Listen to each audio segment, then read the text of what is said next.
Thank you for tuning in to today's episode, Let's Talk South County.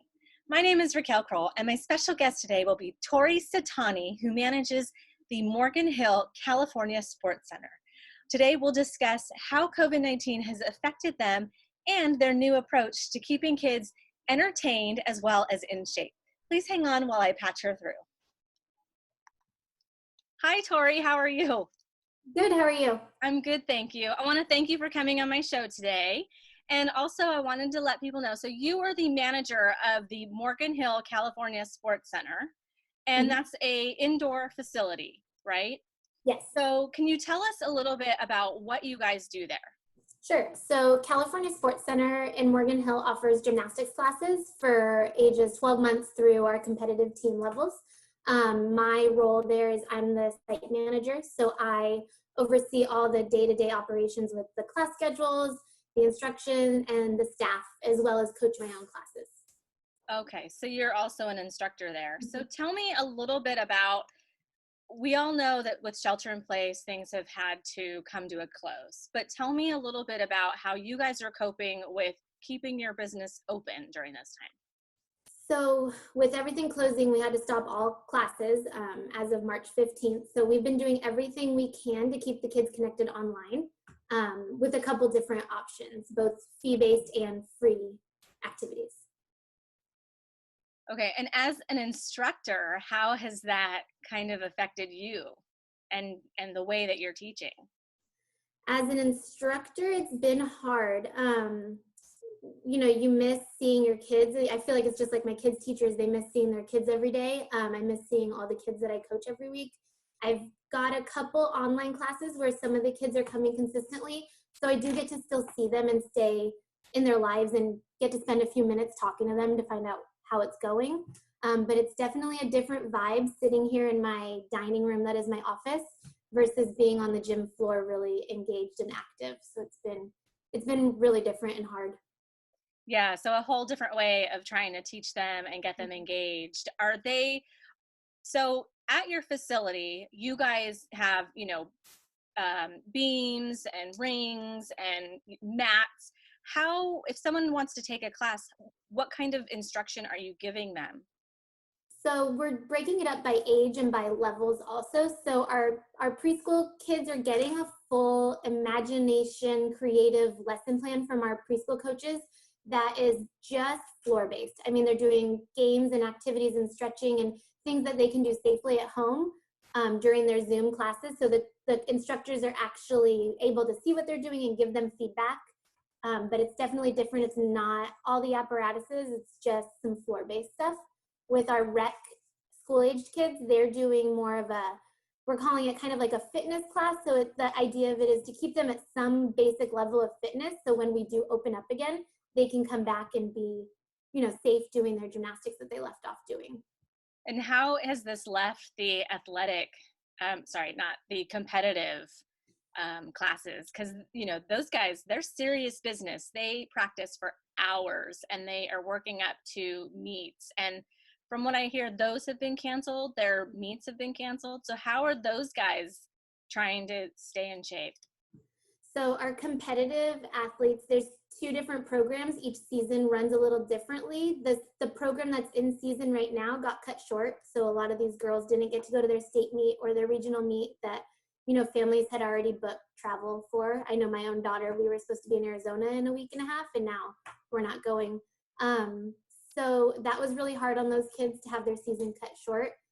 They are trying to stay fit. I mean, their coaches are doing a great job sending home lesson plans and things that they can do at home to stay active and stay in shape. But it's a lot different going from between 9 to 20 hours of practice a week to trying to figure it out at home. Yeah. So tell me just a little bit more about the classes. So you have, they're age-based. Mm-hmm. So depending on your age group, do you have set times so that it's consistent for the kids? What does the class schedules look like? How many days a week is?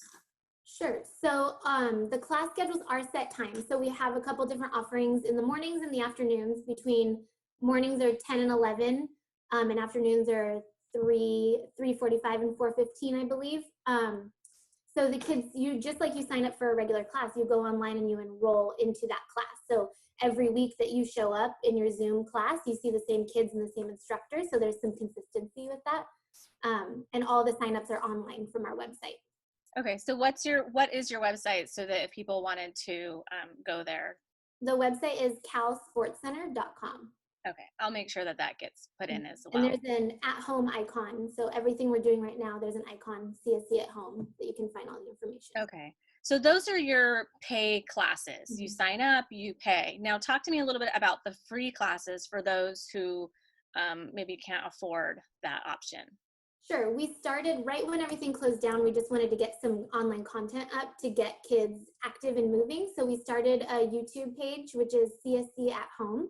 And a lot of our instructors are uploading challenges and shorter activities that kids can do for their PE time, or just, something to do, and record themselves trying these challenges and activities. And they've been sharing them on our Facebook page, which is really cool.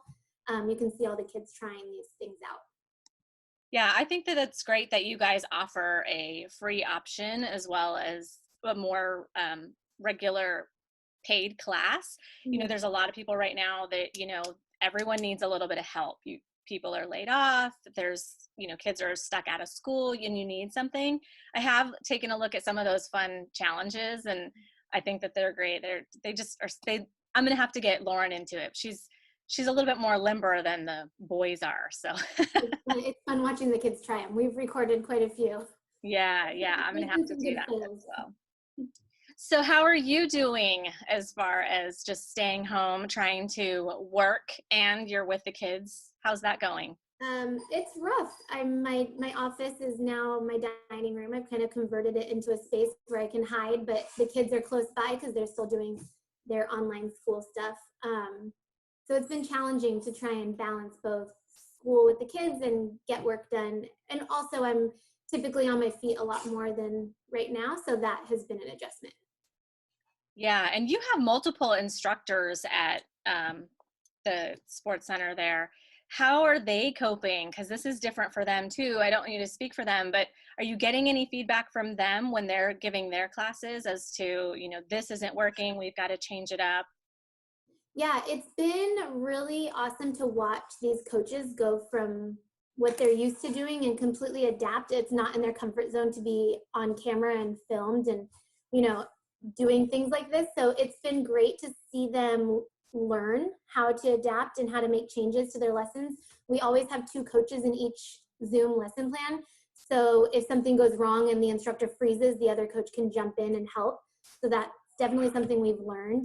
And also learning how to coach when you don't have the kids right in front of you and you're not hands-on manipulating the skills that they're doing and the positions.